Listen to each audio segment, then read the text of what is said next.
पहले लिथियम, फिर यूरेनियम और अब सफेद सोना। भारत की मिट्टी ने उगला ऐसा बेशुमार खजाना जिसे देख दंग रह गए चीन, पाकिस्तान और अमेरिका। दोस्तों, 3.28 मिलियन स्क्वायर किलोमीटर में फैली भारत की सरजमी के नीचे खजानों के अनगिनत भंडार छिपे हुए हैं। लेकिन पहले अंग्रेजों की गुलामी और फिर टेक्नोलॉजी की कमी की वजह से आज तक हमारा भारत देश इस खजाने का बेहद कम हिस्सा खोज पाया है। लेकिन अब भारत के वैज्ञानिकों ने ऐसे लैंड रिसोर्सेज खोजना शुरू किया है जिन्हें देख चीन और अमेरिका के पैरों तले जमीन खिसक गई है। जी हां, इस वक्त भारत के साथ कुछ ऐसा हो रहा है कि वो जिस चीज को छू रहा है वो सोना बन जा रही है। जैसे कि पहले भारत ने लिथियम के इतने बड़े भंडार की खोज की, फिर राजस्थान में तांबे और सोने के भंडारों की खोज हुई, फिर उत्तर प्रदेश के सोनभद्र में 2900 टन की बड़ी गोल्ड माइन खोजी गई और अब भारत के हाथ एक ऐसा दुर्लभ खनिज लगा है जो टेक्नोलॉजी का भविष्य लिखने की ताकत रखता है, क्योंकि इसका इस्तेमाल मोबाइल, लैपटॉप और डिजिटल कैमरे के महत्वपूर्ण कंपोनेंट बनाने के लिए होते हैं। इसलिए इसे सफेद सोना भी कहा जाता है। यह खनिज इतना दुर्लभ है कि हजारों मीटर गहरी खुदाई के बावजूद कुछ ग्राम मिलना भी मुश्किल है। लेकिन अब भारत को इस खनिज का विशाल भंडार मिला है, वो भी एक बहती नदी के नीचे। जी नहीं, हम मजाक नहीं कर रहे, बल्कि जब आप इस खनिज के बारे में जानेंगे तो आपकी भी आंखें आश्चर्य से चमक उठेंगी। तो आखिर कहां मिला है सफेद सोने का विशाल भंडार? कैसे ये भारत की गरीबी मिटा सकता है और देश की तरक्की बदल सकता है? और क्यों ये खनिज इतना खास है, जानेंगे इस वीडियो में। लेकिन उसके पहले अगर आपको भारतीय होने पर गर्व है तो वीडियो को लाइक करने के साथ कमेंट बॉक्स में जय हिंद जरूर लिखिए। दोस्तों, इस कहानी की शुरुआत होती है पंजाब के रूपनगर जिले से, जहां आईआईटी रोपड़ के वैज्ञानिक लंबे समय से सतलुज नदी पर शोध कर रहे थे। उनका उद्देश्य नदी की बाढ़ और पानी के स्तर में बदलाव और कटाव जैसी समस्याओं का गहराई से अध्ययन करना था, ताकि सिविल इंजीनियरिंग की मदद से डैम, कैनाल, पुल या सहायक नदी बनाकर उसका हल निकाला जा सके। लेकिन इस अध्ययन के दौरान उन्हें जो मिला वो सच में आश्चर्यचकित कर देने वाला था। वो भारत के बड़े बड़े खनिज वैज्ञानिकों की कल्पना से भी परे था। और जब ये खोज हुई तो न सिर्फ भारत बल्कि पूरी दुनिया चौंक गई। दरअसल सदियों से बह रही सतलुज नदी अपने नीचे एक ऐसा दुर्लभ खनिज छिपाए बैठी थी जिसका डिमांड आज दुनिया भर के देशों में है। दरअसल सतलुज नदी की तलहटी में वैज्ञानिकों को मिला सफेद सोना यानी टैंटलम, जो न सिर्फ एक रेयर मेटल है बल्कि इसकी उपयोगिता भी अनमोल है। और पिछले कुछ सालों से वैज्ञानिक टेक्नोलॉजी की हर फील्ड में इसका इस्तेमाल कर रहे हैं, फिर चाहे वो इलेक्ट्रॉनिक डिवाइस हो या फिर मिसाइल और रॉकेट। लेकिन अब सवाल ये है कि टैंटलम धातु इतना खास क्यों है और इसका इस्तेमाल कहां होता है? तो आपको बता दें कि यह बेहद लचीला धातु है, जिसे सोने की तरह खींचकर इसकी तार भी बनाई जा सकती है। इस मेटल का कभी कोरोजन नहीं होता, यानी इसमें जंग नहीं लगती। वहीं ये एक ऐसा मेटल है जो 150 डिग्री सेल्सियस तापमान से नीचे भी किसी केमिकल अटैक से पूरी तरह से सुरक्षित रहता है। इसके अलावा टैंटलम मेटल के अलॉयज इतने स्ट्रॉन्ग होते हैं कि इनका इस्तेमाल टर्बाइन ब्लेड, रॉकेट नोजल्स और सुपरसोनिक एयरक्राफ्ट की नाक यानी कि आगे का हिस्सा बनाने में किया जाता है। इतना ही नहीं, यह बेहद ज्यादा हीट का सामना भी आसानी से कर लेता है, क्योंकि इसका मेल्टिंग पॉइंट काफी ज्यादा है, जिसे सिर्फ टंगस्टन और रेहेनियम जैसे मेटल्स की स्पार्स कर सकते हैं। दोस्तों, जब इस मेटल की खोज की गई तब आईआईटी खड़गपुर के प्रोफेसर ने बताया कि जब एनर्जी ट्रांसमिशन में इसका इस्तेमाल किया जाता है तो ट्रांसमिशन प्रोसेस में एनर्जी लॉस नहीं होता, यानी ये एक बेहतरीन कंडक्टर है। इसी वजह से इसका इस्तेमाल सेमीकंडक्टर बनाने में किया जाता है, जो आज हर इलेक्ट्रॉनिक डिवाइस के दिल की धड़कन है।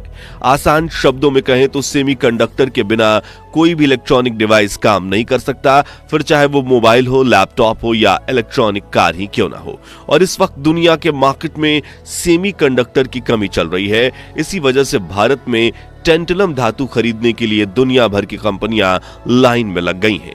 ये देखकर भारत के जाने दुश्मन यानी चीन और पाकिस्तान को जलन होने लगी है। वहीं अमेरिका को भी बड़ा सदमा लगा है, क्योंकि जिस भारत के सामने वो तेवर दिखाने की कोशिश करता है, आज उसी भारत ने अमेरिका ने टेक्नोलॉजी बिजनेस की दुखती नस को पकड़ लिया है और आज भी दुनिया भर में टेंटलम का टॉप इंपोर्टर अमेरिका है, जबकि दूसरे नंबर पर चीन का नाम आता है। यानी कि इन दोनों देशों को अब टेंटलम के लिए भारत के सामने हाथ फैलाना पड़ेगा। दोस्तों, वैज्ञानिकों का कहना है कि टेंटलम न सिर्फ एक दुर्लभ धातु है, बल्कि भविष्य की सबसे कीमती धातु भी है। इसका खोज स्वीडन के वैज्ञानिक एंटर्स गुस्ताफ एकेनबर्ग ने साल 1802 में किया था और ग्रीक राजा टेंटलम के नाम पर इसका नाम रखा गया। जब इसकी खोज हुई तो पहली बार लोगों को लगा कि गुस्ताफ ने नियोबियम की खोज की है, जो कि एक तरीके से टेंटलम जैसा ही दिखता है। मगर फिर साल 1866 में स्वीडन के एक और वैज्ञानिक जिन चार्ल्स ने अपने रिसर्च के आधार पर स्पष्ट किया कि निबोनियन और टेंटलम दो अलग अलग धातु हैं, जिसके बाद टेंटलम का इस्तेमाल समय के साथ बढ़ने लगा और आज टेंटलम का इस्तेमाल सेमीकंडक्टर इंडस्ट्री के साथ ही nuclear power plant, fighter jet, missile और स्पेसक्राफ्ट तक में किया जाता है। ऐसे में सतलज में टेंटलम का मिलना देश के लिए काफी बड़ी उपलब्धि है और इसके इस्तेमाल से भारत एक बार फिर सोने की चिड़िया बन सकता है। आज भारत ने न्यूक्लियर पावर प्लांट्स की संख्या को लगातार बढ़ाया है। डीआरडीओ समेत भारत की बाकी डिफेंस कंपनियां स्वदेशी डिफेंस इक्विपमेंट्स और फाइटर जेट बना रही हैं। वहीं इसरो आए दिन अंतरिक्ष में भारत का तिरंगा फहरा रही है और ऐसे में टेंटलम इन सभी क्षेत्रों में भारत को तेजी से आगे बढ़ने की एक महत्वपूर्ण कड़ी बन सकता है। यहाँ एक दिलचस्प बात यह है कि अमेरिका के डिपार्टमेंट ऑफ एनर्जी ने हाल ही में इसे प्लेटिनियम का विकल्प बताया है, जो प्लेटिनियम की तरह ही मजबूत और बहुमूल्य है। साथियों ने टेंटलम की एक खूबी बताते हुए कहा कि टेंटलम शरीर के तरल पदार्थों के साथ प्रतिक्रिया नहीं करता। ऐसे में इसका इस्तेमाल कृत्रिम जोड़ों जैसे सर्जिकल इक्विपमेंट्स और हेल्थ सेक्टर के बाकी इक्विपमेंट्स बनाने में किया जा सकता है। इसलिए खोज भारत के लिए एक सुनहरा मौका हो सकता है, क्योंकि सतलज जैसी विशाल नदी के आसपास इस धातु के बड़े भंडार होने की संभावना जताई जा रही है। अगर ऐसा होता है तो भारत न केवल सिर्फ इस दुर्लभ खनिज का टॉप प्रोड्यूसर बन सकता है, बल्कि इंडियन इकोनॉमी को भी इससे काफी बड़ा बूस्ट मिलेगा। आज भारत के वैज्ञानिकों की बुद्धिमत्ता, परिश्रम और संकल्प ने एक बार फिर दुनिया में भारत की कामयाबी का परचम लहराया है और यह साबित कर दिया है कि भारत के पास न केवल प्राकृतिक संसाधनों की संपत्ति है, बल्कि इसे पहचानने और दुनिया के सामने लाने की काबिलियत भी है। इस खोज ने भारत की आत्मनिर्भरता को दुनिया में प्रसिद्धि दिलवाई है।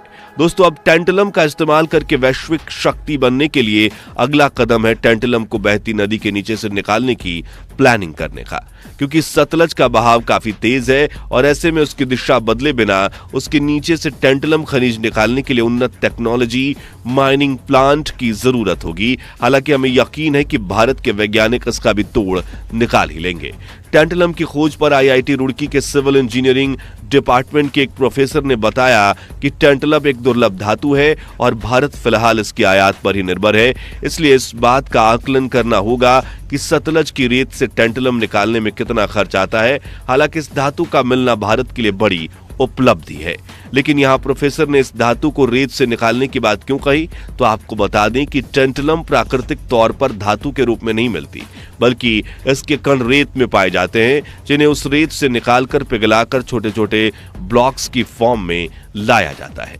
अमेरिकन जियो साइंस इंस्टीट्यूट के मुताबिक अर्थ क्रस्ट यानी पृथ्वी की सतह की सबसे ऊपरी परत, जो महाद्वीपों में करीब 35 किलोमीटर और समुद्र के तल में सिर्फ 5 किलोमीटर मोटी होती है, उसमें टेंटलम लगभग 2 भाग प्रति मिलियन है, जो इतना कम है कि इसकी खोज किसी चमत्कार से कम नहीं मानी जाती। टेंटलम की खोज में ही अमेरिका, चीन और कई देश काफी गहरे गड्ढे खोद चुके हैं। सैकड़ों नदियों के बहाव के नीचे रेत की तलाशी भी ले चुके हैं, लेकिन उन्हें अपने देश में टेंटलम नहीं मिला। इसलिए तो ये दोनों देश टेंटलम को इंपोर्ट करते हैं। वहीं दुनिया भर में टेंटलम एक्सपोर्ट करने वाली टॉप कंट्रीज की लिस्ट में Congo, Brazil, Rwanda, Nigeria, Australia का नाम आता है और अब जल्द ही भारत का नाम भी इस लिस्ट में जुड़ सकता है। तो आज के लिए बस इतना ही। सतलज नदी के नीचे मिले टैंटलम के इस खजाने से भारत को क्या फायदे होंगे, कमेंट्स में बताइए। ये वीडियो अच्छा लगा हो तो लाइक शेयर करके 5100 लाइक्स के टारगेट को अचीव करने में हमारी मदद कीजिए और ऐसी ही दिलचस्प वीडियोस के लिए चैनल को सब्सक्राइब